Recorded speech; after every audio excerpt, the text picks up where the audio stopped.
ಮೇಷರಾಶಿಯವರಿಗೆ ಅಸಮಾಧಾನ, ಒತ್ತಡ ಇವೆಲ್ಲವೂ ಕೂಡ ನಿಮ್ಮ ಕೋಪವನ್ನು ಹೆಚ್ಚು ಮಾಡ್ಬೋದು. ಯಾವ ವಿಷಯದಲ್ಲಿ ನೋಡಿದ್ರೂ ಕೂಡ ಸಮಾಧಾನ ಇಲ್ಲ, ಏನು ಮಾಡೋಕ್ಕೆ ಹೋದರೂ ಕೂಡ ಅದು ಆಗ್ತಾ ಇಲ್ಲ, ಸಿಟ್ಟು ಬರ್ತಾ ಇದೆ. ಇದರಿಂದ ನಿಮ್ಮ ಒತ್ತಡಗಳು, ಅಸಮಾಧಾನ ಅನ್ನುವಂಥದ್ದೇನಿದೆ ಅದು ನಿಮ್ಮ ಕೋಪಕ್ಕೆ ಕಾರಣವಾಗತ್ತೆ ಅನ್ನುವಂತಹ ತೀರ್ಮಾನಕ್ಕೆ ಬರಬೇಕಾಗತ್ತೆ. ಅದನ್ನು ನೀವು ತಿಳ್ಕೊಳ್ಬೇಕಾಗತ್ತೆ. ಕೋಪ ಯಾವುದರಿಂದ ಬರ್ತಾ ಇದೆ, ನಾನು ಕೋಪವನ್ನು ಕಡಿಮೆ ಮಾಡಿಕೊಳ್ಬೇಕು ಅನ್ನುವಂಥದ್ದು ನಿಮಗೆ ಗೊತ್ತಾಗಬೇಕು. ದಿನನಿತ್ಯದ ಕೆಲಸದಲ್ಲಿ ಸ್ವಲ್ಪ ವ್ಯತ್ಯಾಸಗಳಾಗತ್ತೆ, ಅದರಿಂದಲೂ ನಿಮಗೆ ಕೋಪ ಬರುತ್ತೆ. ಏನು ಮಾಡೋಕ್ಕಾಗೋದಿಲ್ಲ, ಅನಿವಾರ್ಯಗಳು ಕೆಲವು ಬಂದಾಗ ಅದು ಬಂದಾಗ ಹೇಗೆ ಅನ್ನುವಂಥದ್ದನ್ನು ತಾಳ್ಮೆಯಿಂದ ಗಮನಿಸಿ ಅದಕ್ಕೆ ಹೊಂದಿಕೊಂಡು ಹೋಗಬೇಕಾದಂಥದ್ದು ಮುಖ್ಯವಾಗುತ್ತೆ. ಕೇವಲ ವ್ಯಾವಹಾರಿಕವಾಗಿ ಯೋಚನೆ ಮಾಡ್ತೀರಿ, ವೈಚಾರಿಕವಾಗಿ ಯೋಚನೆ ಮಾಡಬೇಕಲ್ಲ.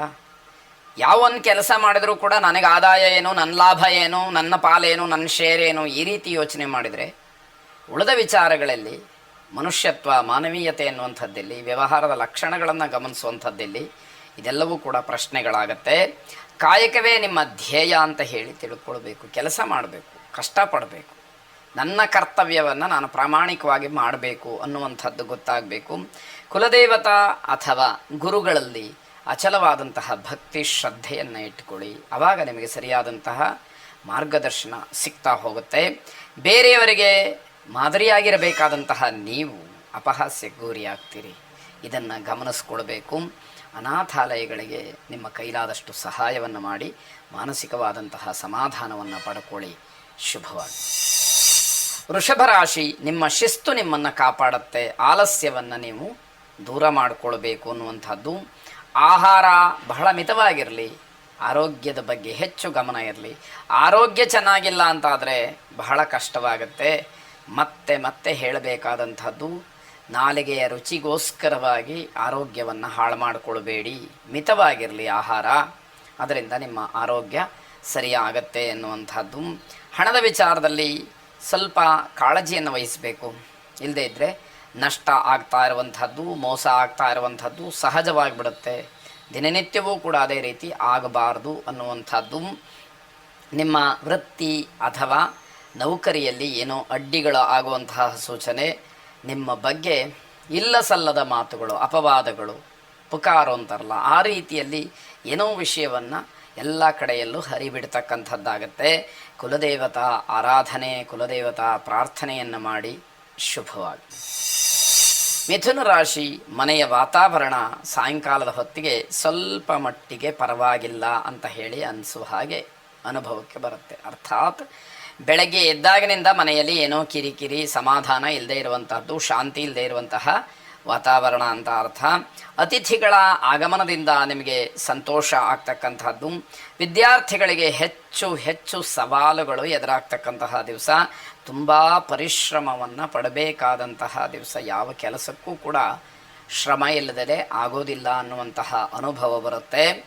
ಈ ದಿವಸ ಸಾಲದಿಂದ ಮುಕ್ತಿ ಸಿಕ್ಕುವಂಥದ್ದಿದೆ. ಯಾರಾದರೂ ಸಾಲ ಮಾಡಿರುವಂಥವ್ರಿದ್ದರೆ, ಇಷ್ಟು ದಿವಸದವರೆಗೆ ಅದನ್ನು ತೀರಿಸೋದಕ್ಕೆ ನಿಮಗೆ ಸಂಕಷ್ಟ ಆಗಿದ್ದರೆ, ತೊಂದರೆ ಪಡ್ತಾ ಇದ್ದರೆ, ತೀರಿಸುವಂತಹ ಮನಸ್ಸಿಲ್ಲದೆ ಇದ್ದರೆ, ಅದೆಲ್ಲವೂ ಕೂಡ ಸರಿಯಾಗಿ ಋಣಮುಕ್ತರಾಗ್ತಕ್ಕಂತಹ ಒಂದು ಸಂದರ್ಭ ಅಂತ ಹೇಳಬೇಕು.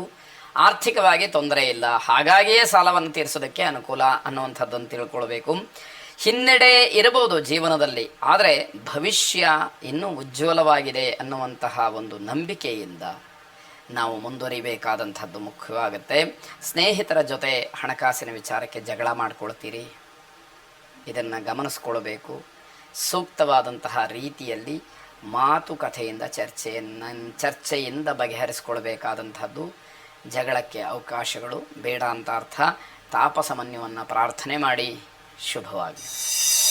ಕರ್ಕಾಟಕ ರಾಶಿ, ತುಂಬ ಖರ್ಚು, ಆದರೆ ನೆಮ್ಮದಿ ಇಲ್ಲ. ಯಾವುದಕ್ಕೆ ಎಷ್ಟನ್ನು ಬೇಕಾದ್ರೂ ಖರ್ಚು ಮಾಡ್ತೀನಿ ಅನ್ನುವಷ್ಟು ಧೈರ್ಯ, ಹಣ, ವ್ಯವಸ್ಥೆ ಎಲ್ಲವೂ ಇದೆ. ಆದರೆ ನೆಮ್ಮದಿ ಇಲ್ವಲ್ಲ, ಪ್ರಯೋಜನ ಏನಾಯಿತು ಅನ್ನುವಂಥದ್ದು. ಹಳೆಯ ವಿಚಾರ ಅಥವಾ ಹಳೆಯ ಸ್ನೇಹಿತರ ಭೇಟಿ, ಅವರ ಜೊತೆಯಲ್ಲಿ ಚರ್ಚೆ, ಇನ್ನೊಂದಷ್ಟು ಮತ್ತೊಂದಷ್ಟು ಗೊಂದಲಗಳು, ಬೇಸರ ಇವೆಲ್ಲವನ್ನು ಮೈ ಮೇಲೆ ಎಳ್ಕೊಳ್ಳುವ ಹಾಗಾಗತ್ತೆ. ದೀರ್ಘಕಾಲದ ಆಲೋಚನೆಗಳು ಈ ದಿವಸ ಪೂರ್ಣ ಆಗೋದಕ್ಕೆ ಅವಕಾಶಗಳಿದೆ. ಆದರೆ ಪ್ರಯತ್ನ ನಡೀಬೇಕು, ಅದಕ್ಕೆ ಸಹಕಾರ ಸಿಕ್ಕಬೇಕು. ಇದು ಬಹಳ ಮುಖ್ಯವಾಗುತ್ತೆ. ಆರೋಗ್ಯದ ವಿಚಾರದಲ್ಲಿ ಏರುಪೇರಾಗ್ತಕ್ಕಂತಹ ಸಾಧ್ಯತೆಗಳು ಹೆಚ್ಚಾಗಿದೆ. ಕೋಪ ಬಹಳ ಕಡಿಮೆ ಇರಲಿ, ಕೋಪವನ್ನು ಬಿಟ್ಟರೆ ಬಹಳ ಒಳ್ಳೆಯದು. ಇದು ಸ್ವಭಾವವಾಗಿರೋದ್ರಿಂದ ಬಿಡೋದಕ್ಕೆ ಕಷ್ಟವಾದೀತು ಅನ್ನುವಂಥದ್ದು. ಮನೆ ಕಟ್ಟತಕ್ಕಂತಹ ವಿಚಾರ ಅಥವಾ ಭೂ ಸಂಬಂಧವಾದಂತಹ ವ್ಯವಹಾರ ಸ್ವಲ್ಪ ಮಟ್ಟಿಗೆ ಸಮಾಧಾನವನ್ನು ಕೊಡ್ತಕ್ಕಂಥದ್ದಾಗತ್ತೆ. ವೃದ್ಧರಿಗೆ ವಸ್ತ್ರದಾನವನ್ನು ಮಾಡಿ, ವಯಸ್ಸಾದಂಥವರಿಗೆ, ಅಗತ್ಯ ಇರುವಂಥವರಿಗೆ ಬಟ್ಟೆಯನ್ನು ಕೊಡಿ, ಹೊಸ ಬಟ್ಟೆಯನ್ನು ಕೊಡಿ, ಶುಭವಾಗಿ.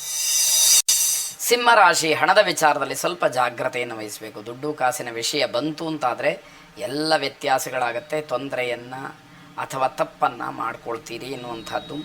ನಿಮ್ಮ ಸ್ವಭಾವಕ್ಕೆ ಬೇರೆಯವರು ಬಹಳ ಹಿಂಸೆಯನ್ನು ಪಡ್ತಾರೆ. ನಿಮ್ಮ ಒತ್ತಡವನ್ನು ತಡ್ಕೊಳ್ಳೋದಕ್ಕಾಗದೇ ಇರುವ ಹಾಗೆ ನೀವು ಮಾಡ್ತೀರಿ ಅನ್ನುವಂಥದ್ದು. ಅಕ್ಕಪಕ್ಕದವರು ನಿಮಗೆ ಸಂದರ್ಭಕ್ಕೆ ಅನುಗುಣವಾಗಿ ಏನಾದರೂ ಸಹಾಯವನ್ನು ಮಾಡಬಹುದು. ಆದರೆ ಆ ಸಹಾಯವನ್ನು ನಿರೀಕ್ಷೆ ಮಾಡುವಂಥದ್ದಾಗಲಿ ಕೇಳುವಂಥದ್ದಾಗಲಿ ಇದ್ಯಾವುದೂ ಕೂಡ ನಿಮ್ಮ ಸ್ವಭಾವ ಆಗಿರುವಂಥದ್ದಲ್ಲ. ಹಿರಿಯರ ನಿಂದನೆಗೊಳಗಾಗ್ತೀರಿ. ದೊಡ್ಡವರು ನಿಮ್ಮನ್ನು ನಿಂದನೆ ಮಾಡ್ತಾರೆ, ಯಾಕಪ್ಪ ಅಂತ ಹೇಳಿ ಪ್ರಶ್ನೆ ಮಾಡ್ತಾರೆ. ಆ ರೀತಿಯಲ್ಲಿ ನಿಮ್ಮ ನಡೆ ನುಡಿ ಎಲ್ಲವೂ ಕೂಡ ಇರುವಂಥದ್ದು. ಮಕ್ಕಳ ಜೊತೆಗಿನ ಬಾಂಧವ್ಯವನ್ನು ಹಾಗೆ ಉಳಿಸ್ಕೊಳ್ಳಿ, ಅದು ಶಾಶ್ವತವಾಗಿರಲಿ ಅನ್ನುವಂಥದ್ದು ನಮ್ಮ ಆಶಯ. ಜಗಳವನ್ನು ಮಾಡಿಕೊಳ್ಬೇಡಿ ಅನ್ನುವಂಥದ್ದು. ವಾತಾವರಣದ ವ್ಯತ್ಯಾಸ ಆರೋಗ್ಯದ ಮೇಲೆ ಪ್ರಭಾವವನ್ನು ಬೀರುತ್ತೆ. ದಕ್ಷಿಣಾಮೂರ್ತಿಯನ್ನು ಪ್ರಾರ್ಥನೆ ಮಾಡಿ, ಗುರವೇ ಸರ್ವಲೋಕಾನಾಂ ಭಿಷಜೇ ಭವರೋಗಿಣಾಂ ನಿಧಯೇ ಸರ್ವವಿದ್ಯಾನಾಂ ದಕ್ಷಿಣಾಮೂರ್ತಜೇ ನಮಃ ಎಂಬುದಾಗಿ ಪ್ರಾರ್ಥನೆ ಮಾಡಿ, ಶುಭವಾಗಿ. ಕನ್ಯಾ ರಾಶಿ, ಕಾರ್ಯಕ್ಷೇತ್ರ, ವೃತ್ತಿ, ವ್ಯವಹಾರ, ವ್ಯಾಪಾರ, ವಿದ್ಯಾಭ್ಯಾಸ ಇದೆಲ್ಲದರಲ್ಲೂ ಕೂಡ ಹಿನ್ನಡೆಯನ್ನು ನೋಡಬೇಕಾದಂತಹ ಸ್ಥಿತಿ ಈ ದಿವಸ ಬರುತ್ತೆ.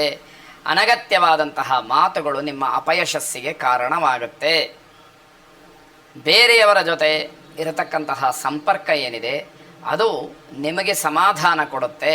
ಆದರೆ ವ್ಯಕ್ತಿ ಯಾರು, ಹೇಗೆ ನಡ್ಕೊಳ್ತಾ ಇದ್ದೀನಿ, ಅವರು ನನ್ನನ್ನು ಯಾವ ರೀತಿಯಲ್ಲಿ ಕಾಣ್ತಾ ಇದ್ದಾರೆ, ಇವೆಲ್ಲವನ್ನು ಅಗತ್ಯವಾಗಿ ಗಮನಿಸ್ಕೊಳ್ಬೇಕಾದಂಥದ್ದು ಮುಖ್ಯವಾಗುತ್ತೆ. ಮಕ್ಕಳ ಪ್ರಗತಿ ನಿಮಗೆ ಸಂತೋಷವನ್ನು ಕೊಡುತ್ತೆ. ಸಾಮಾಜಿಕವಾದಂತಹ ಕೆಲಸಗಳಲ್ಲಿ ನೀವು ಮುಂದಾಗಬಹುದು. ವಾಸ್ತವ ವಿಚಾರಕ್ಕೆ ಹೋರಾಟವನ್ನು ಮಾಡಿ, ಅಲ್ಲಿ ನಿಮಗೆ ಯಶಸ್ಸು, ಜಯ ಅನ್ನುವಂಥದ್ದಿರುತ್ತೆ. ಶ್ರೀಕೃಷ್ಣನನ್ನು ಪ್ರಾರ್ಥನೆ ಮಾಡಿ, ವಸುದೇವ ಸುತಂ ದೇವಂ ಕಂಸ ಚಾಣೂರಮರ್ದನಂ ದೇವಕೀ ಪರಮಾನಂದಂ ಕೃಷ್ಣಂ ವಂದೇ ಜಗದ್ಗುರುಂ ಎಂಬುದಾಗಿ ನಿಮ್ಮ ಪ್ರಾರ್ಥನೆ ಇರಲಿ, ಶುಭವಾಗಿ. ತುಲಾರಾಶಿ, ಸಹಾಯ ಮಾಡಿದಂಥವರು ನಿಮ್ಮನ್ನು ಆಶ್ರಯ ಮಾಡಬಹುದು. ಹಿಂದೆ ಯಾವುದೋ ನಿಮಗೆ ಅನಿವಾರ್ಯ ಇದ್ದಾಗಲೋ, ಅಗತ್ಯ ಇದ್ದಾಗಲೋ, ಕಷ್ಟದಲ್ಲಿದ್ದಾಗಲೋ ಯಾರೋ ನಿಮಗೆ ಸಹಾಯವನ್ನು ಮಾಡಿರ್ತಾರೆ. ಇವತ್ತು ಅವರು ಆ ಕಷ್ಟಕ್ಕೋ ಇನ್ಯಾವುದೋ ಬೇರೆ ರೀತಿಯ ಸಮಸ್ಯೆಗೋ ಸಿಗಹಾಕ್ಕೊಂಡಿರ್ತಾರೆ, ನಿಮ್ಮ ಆಶ್ರಯವನ್ನು ಕೇಳ್ತಾರೆ. ನೀವು ಕೃತಜ್ಞತಾಪೂರ್ವಕವಾಗಿ ಹಿಂದೆ ನಿಮಗಾದಂತಹ ಸಹಾಯವನ್ನು ಸ್ಮರಿಸುತ್ತಾ ಯಾರು ಆಶ್ರಯವನ್ನು ಕೇಳಿದಾರೋ ಅಂಥವರಿಗೆ ಸಹಾಯ ಮಾಡುವಂಥದ್ದು ಒಳ್ಳೆಯದು. ಆದರೆ ಆ ವ್ಯಕ್ತಿ ಯಾವ ರೀತಿಯ ಸಂಕಷ್ಟಕ್ಕೆ ಸಿಗಹಾಕ್ಕೊಂಡಿದ್ದಾನೆ, ಯಾವ ತಪ್ಪನ್ನು ಮಾಡಿದ್ದಾನೆ, ಅವನಿಂದ ಏನು ಅಪರಾಧ ಆಗಿದೆ, ಅಥವಾ ವಾಸ್ತವವಾಗಿ ಅವನ ಕಷ್ಟದಲ್ಲಿದ್ದಾನ, ಇದನ್ನು ವಿಮರ್ಶೆ ಮಾಡದಲೇ ತಕ್ಷಣದಲ್ಲಿ ಏನೋ ತೀರ್ಮಾನ ಮಾಡುವಂಥದ್ದು ಒಳ್ಳೆಯದಲ್ಲ. ಇದು ಗಮನದಲ್ಲಿ ಇರಲಿ ಎನ್ನುವಂಥದ್ದು.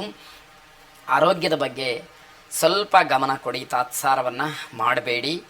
ಧಾರ್ಮಿಕ ಮುಖಂಡರ ಸಲಹೆ ನಿಮಗೆ ಸಮಾಧಾನ ಕೊಡುತ್ತೆ. ಆಸಕ್ತಿದಾಯಕವಾದಂತಹ ವಿಚಾರಗಳನ್ನು ಮುಂದಿಟ್ಟುಕೊಂಡು ಚರ್ಚೆಯನ್ನು ನಡೆಸಿ. ಲಾಭ ನಷ್ಟಗಳ ಚಿಂತನೆಯನ್ನು ಮಾಡೋದಕ್ಕೆ ಹೋಗಬೇಡಿ. ಹಣ ಹೂಡಿಕೆಗೆ ಉತ್ತಮವಾದಂತಹ ದಿವಸ, ಲಾಭ ಹೆಚ್ಚಾಗುವಂತಹ, ದ್ವಿಪ್ಪಟ್ಟಾಗುವಂತಹ ದಿವಸ ಅಂತ ಹೇಳಬೇಕಾಗತ್ತೆ. ನವಗ್ರಹರನ್ನು ಪ್ರಾರ್ಥನೆ ಮಾಡಿ, ಅರಿಷ್ಟಾನಿ ಪ್ರಣಶ್ಯಂತು ದುರಿತಾನಿ ಭಯಾನಿ ಚ ಶಾಂತಿರಸ್ತು ಶುಭನ್ಮೇಸ್ತು ಗ್ರಹಾಃ ಕುರ್ವಂತು ಮಂಗಲಂ ಎಂಬುದಾಗಿ ನಿಮ್ಮ ಪ್ರಾರ್ಥನೆ ಇರಲಿ, ಶುಭವಾಗಿ. ವೃಶ್ಚಿಕ ರಾಶಿ, ಕೆಲವು ಕೆಲಸಗಳಿಗೆ ಬೇರೆಯವರನ್ನ ಆಶ್ರಯಿಸಿ ಅವಲಂಬಿಸಿ ಅವಮಾನ ಮಾಡ್ಕೊಳ್ತೀರಿ. ನನ್ನನ್ನು ಬಿಟ್ಟರೆ ಇವರಿಗೆ ದಾರಿ ಇಲ್ಲ ಅಂತ ಹೇಳಿ ಅನ್ನಿಸ್ಕೊಳ್ತೀರಿ. ಆ ಮಾತುಗಳು ಬೇಡ. ನಿಮ್ಮ ಕೆಲಸವನ್ನು ನೀವು ಕಲಿತು ಮಾಡಿದರೂ ಪರವಾಗಿಲ್ಲ, ಅದರ ಬಗ್ಗೆ ಗಮನ ಇರಲಿ. ಒತ್ತಡಗಳಿಂದ ದೂರ ಉಳ್ಕೊಳ್ಳುವಂಥದ್ದು ಬಹಳ ಒಳ್ಳೆಯದಾಗಿರುತ್ತೆ. ವೃತ್ತಿಪರವಾದಂತಹ ಸಾಧನೆ ನಿಮಗೆ ತೃಪ್ತಿಯನ್ನು ಕೊಡ್ತಕ್ಕಂಥದ್ದು. ಸಾಯಂಕಾಲದ ಹೊತ್ತಿಗೆ ಸ್ವಲ್ಪ ಬೇಸರ, ಹಣ ಖರ್ಚಾಗ್ತಕ್ಕಂಥದ್ದು ಇವೆಲ್ಲವನ್ನು ನಿಮ್ಮ ಅನುಭವಕ್ಕೆ ತಂದುಕೊಳ್ಳಬೇಕಾದಂತಹ ಅನಿವಾರ್ಯತೆ ಇರುತ್ತೆ ಅನ್ನುವಂತಹ ಅರ್ಥ. ತಾಯಿಯವರಿಗೆ ಆರೋಗ್ಯದಲ್ಲಿ ಸ್ವಲ್ಪ ವ್ಯತ್ಯಾಸಗಳು ಕಾಣಬಹುದು. ಮನೆಯಲ್ಲಿ ಹಬ್ಬದ ವಾತಾವರಣ, ಅರ್ಥಾತ್ ಎಲ್ಲರೂ ಕೂಡ ಸಂತೋಷವಾಗಿ ಉಲ್ಲಾಸದಿಂದ ಇರತಕ್ಕಂಥದ್ದು, ಅದನ್ನು ಹಾಗೆ ಉಳಿಸ್ಕೊಳ್ಳಿ ಅನ್ನುವಂಥದ್ದು. ಅಮೃತ ಮೃತ್ಯುಂಜಯನನ್ನು ವಿಶೇಷವಾಗಿ ಪ್ರಾರ್ಥನೆ ಮಾಡಿ ಶುಭವಾಗಿ. ಧನುರಾಶಿ, ಎಲ್ಲಿಗೋ ಹೊರಡಬೇಕು ಅಂತ ಹೇಳಿ ಪ್ರಯಾಣಕ್ಕೆಲ್ಲ ಸಿದ್ಧತೆಗಳನ್ನು ಮಾಡ್ಕೊಳ್ತೀರಿ, ಆದರೆ ಪ್ರಯೋಜನ ಆಗೋದಿಲ್ಲ. ಯಾವುದೋ ಕಾರಣದಿಂದ ಪ್ರಯಾಣ ರದ್ದಾಗುವಂಥದ್ದು, ಮುಂದಕ್ಕೆ ಹೋಗುವಂಥದ್ದು, ಇನ್ನೇನೋ ಅಡ್ಡಿ ಆತಂಕಗಳು ಬರುವಂಥದ್ದು ಆಗುತ್ತೆ. ಸಹೋದರ ವರ್ಗದ ಒಂದು ಬಾಂಧವ್ಯ ಬಹಳ ದೂರವಾಗ್ತಕ್ಕಂತಹ ಸಂದರ್ಭ, ಜಗಳವಾಗುವಂಥದ್ದು, ಮನಸ್ತಾಪಗಳು ಅಲ್ಲಿ ಹೆಚ್ಚಾಗುವಂಥದ್ದು, ರಾಗದ್ವೇಷಗಳು ಬೆಳೀತಕ್ಕಂಥದ್ದು ಇವೆಲ್ಲವನ್ನು ಈ ದಿವಸ ನೋಡಬೇಕಾಗತ್ತೆ. ಮಾತಿನಿಂದ ಒಂದಷ್ಟು ಕಿರಿಕಿರಿಗಳು ಉಂಟಾಗ್ತಕ್ಕಂಥದ್ದು, ಇದರಿಂದ ಮಾನಸಿಕವಾಗಿ ಜರ್ಜರಿತರಾಗ್ತೀರಿ ಅನ್ನುವಂಥದ್ದು. ವೈದ್ಯಕೀಯ ವಿದ್ಯಾರ್ಥಿಗಳಿಗೆ ಶುಭವನ್ನು ಕಾಣಲಿಕ್ಕೆ ಅವಕಾಶಗಳಾಗತ್ತೆ. ಅನುಮಾನಾಸ್ಪದವಾಗಿ ನಡ್ಕೊಳ್ಬಾರ್ದು. ಯಾವ ರೀತಿಯಲ್ಲಿ ನೀವು ನಡ್ಕೊಳ್ತೀರೋ ಅದರ ಮೇಲೆ ಒಂದಷ್ಟು ವಿಚಾರಗಳು ಚರ್ಚೆಗೆ ಕಾರಣವಾಗತ್ತೆ ಅನ್ನುವಂಥದ್ದು. ದೂರದ ಬಂಧುಗಳಿಂದ ಏನೋ ಅಶುಭವಾದಂತಹ ವಾರ್ತೆ ಮನಸ್ಸಿಗೆ ಸ್ವಾಭಾವಿಕವಾಗಿ ಅಸಮಾಧಾನ ಆಗುವಂಥದ್ದು. ಮೂಲ ದೇವರನ್ನು ಪ್ರಾರ್ಥನೆ ಮಾಡಿ. ನಿಮ್ಮ ಮನೆ ದೇವರು ಯಾವುದಿದೆ, ಅದರ ಮೂಲ ಸ್ವರೂಪ ಏನು, ಅದನ್ನು ತಿಳಿದು ಪ್ರಾರ್ಥನೆಯನ್ನು ಮಾಡಿ ಶುಭವಾಗಿ. ಮಕರ ರಾಶಿ, ನಕಾರಾತ್ಮಕವಾದಂತಹ ಚಿಂತನೆಗಳು ನಿಮ್ಮನ್ನು ಹೆಚ್ಚಾಗಿ ಕಾಡುವಂಥದ್ದಿದೆ. ಹಣದ ವಿಚಾರ ಎಲ್ಲವನ್ನ ಮರೆಸಿಬಿಡುತ್ತೆ. ಯಾರು ಒಳ್ಳೆಯವರು, ಯಾರಿಂದ ನನಗೇನು ಸಹಾಯ ಆಗಿತ್ತು, ಆಪತ್ತಿನಲ್ಲಿ ಯಾರು ನನ್ನನ್ನು ಕೈ ಹಿಡಿದ್ರು, ಯಾರು ನನಗೆ ವಿದ್ಯೆಯನ್ನು ಹೇಳಿಕೊಟ್ರು, ಯಾರು ನನ್ನನ್ನು ಸರಿಯಾಗಿ ತಿದ್ದಿ ತೀಡಿ ಸರಿಯಾದ ಮಾರ್ಗದರ್ಶನ ಮಾಡಿ ಒಳ್ಳೆಯ ದಾರಿಗೆ ಕರ್ಕೊಂಬಂದು ಬಿಟ್ಟರು, ನಾನು ಯಾವ ರೀತಿ ಇದ್ದೆ, ಯಾವ ಸ್ಥಿತಿಯಲ್ಲಿದ್ದೆ, ಇದು ಯಾವುದು ಕೂಡ ಏನೂ ಜ್ಞಾಪಕಕ್ಕೆ ಬರದೇ ಇರತಕ್ಕಂಥದ್ದು. ಒಂದು ವೇಳೆ ಜ್ಞಾಪಕಕ್ಕೆ ಬಂದರೂ ಕೂಡ ಗೊತ್ತಿಲ್ಲ ಅನ್ನುವ ರೀತಿಯಲ್ಲಿ ನಟಿಸ್ತಕ್ಕಂಥದ್ದು ಇದೆಯಲ್ಲ, ಅದು ಈ ದಿವಸ ನಿಮಗೆ ದೊಡ್ಡ ಮಟ್ಟದಲ್ಲಿ ಪ್ರಭಾವವನ್ನು ಬೀರ್ತಕ್ಕಂಥದ್ದಾಗತ್ತೆ. ಗುಪ್ತ ರೋಗ ನಿಮ್ಮನ್ನು ಕಾಡುವಂಥದ್ದು. ಯಾವ ರೋಗ ಇದೆ ಶರೀರದಲ್ಲಿ ಅಂತ ಗೊತ್ತಿಲ್ಲ, ಅದನ್ನು ಗುರುತಿಸೋಕ್ಕಾಗ್ತಾ ಇಲ್ಲ, ಆದರೆ ತೊಂದರೆಯನ್ನು ಅನುಭವಿಸ್ತಾ ಇದ್ದೀರಿ ಎನ್ನುವಂಥದ್ದು. ಹಿರಿಯರ ಹಾಗೂ ಗುರುಸ್ಥಾನದಲ್ಲಿರ್ತಕ್ಕಂಥವರ ಮಾನಸಿಕವಾದ ಬೇಸರಕ್ಕೆ ನೀವು ಕಾರಣ ಆಗಬಹುದು ಅನ್ನುವಂಥದ್ದು. ಕುಟುಂಬದ ಕಲಹ ಮಾನಸಿಕವಾಗಿ ನಿಮ್ಮನ್ನು ಕುಗ್ಗಿಸಿ ಬಿಡುತ್ತೆ. ಮಾನಸಿಕವಾಗಿ ಯಾವ ಧೈರ್ಯಗಳು ಕೂಡ ಉಳ್ಕೊಂಡಿರುವುದಿಲ್ಲ ಅನ್ನುವಂಥದ್ದನ್ನು ಗಮನಿಸಿ. ಆಯಸ್ಸಿನ ಬಗ್ಗೆ ವಿಚಾರ ಮಾಡ್ತೀರಿ.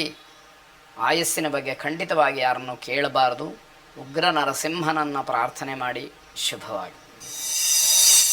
ಕುಂಭರಾಶಿ, ವ್ಯಾವಹಾರಿಕವಾಗಿ ಔದ್ಯೋಗಿಕವಾಗಿ ಸ್ವಯಂಕೃತ ಅಪರಾಧಗಳನ್ನು ಮಾಡಬೇಡಿ. ನೀವೇ ತಪ್ಪು ಮಾಡಿಕೊಂಡು ಕೊನೆಗೆ ಕಷ್ಟವನ್ನು ಅನುಭವಿಸ್ತಕ್ಕಂಥದ್ದು ಬೇಡ. ಸಕಾಲಕ್ಕೆ ಭೋಜನ ಇಲ್ಲ, ಹಾಗಂತ ಗತಿ ಇಲ್ವಾ ಅಂತ ಕೇಳಿದರೆ ಖಂಡಿತ ಆ ಅರ್ಥ ಅಲ್ಲ. ನಿಮ್ಮ ಕೆಲಸದ ಒತ್ತಡದಿಂದ ಅಡುಗೆ ಸಿದ್ಧ ಇದ್ದರೂ ಕೂಡ ಊಟ ಮಾಡ್ತಕ್ಕಂತಹ ಯೋಗ ನಿಮಗಿಲ್ಲ ಈ ದಿವಸ ಅನ್ನುವಂಥದ್ದು. ಕೋಪ ಮತ್ತು ಅಸಹನೆ ಇದೆರಡೂ ಕೂಡ ನಿಮಗೆ ದೊಡ್ಡ ಮಟ್ಟದ ತೊಂದರೆಯನ್ನು ಮಾಡಬಹುದು ಅನ್ನುವಂಥದ್ದು.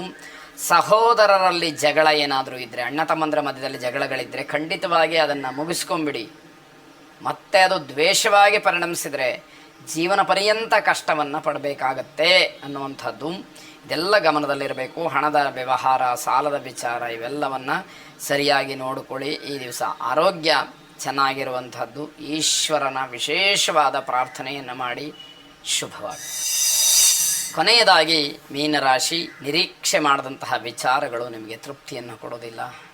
ಯಾವುದೋ ಒಂದು ವಿಷಯವನ್ನು ಇಟ್ಟುಕೊಂಡು ಚರ್ಚೆ ಮಾಡ್ತೀರಿ ಅಥವಾ ಮಾತಾಡ್ತೀರಿ, ಮನೆಯಲ್ಲೇ ಅದರ ಬಗ್ಗೆ ನಿಷ್ಕರ್ಷೆ ಆಗುತ್ತೆ. ಆದರೂ ಕೂಡ ಯಾವುದು ಪ್ರಯೋಜನಕ್ಕೆ ಬರದೇ ಇರತಕ್ಕಂಥದ್ದು. ನಿಮ್ಮ ಸಮಯ, ಸ್ಥಾನ ಎಲ್ಲವೂ ಕೂಡ ವ್ಯರ್ಥ ಆಯಿತು ಅನ್ನುವ ಭಾವನೆ, ಅನುಭವ ನಿಮ್ಮದಾಗ್ತಕ್ಕಂಥದ್ದಾಗತ್ತೆ.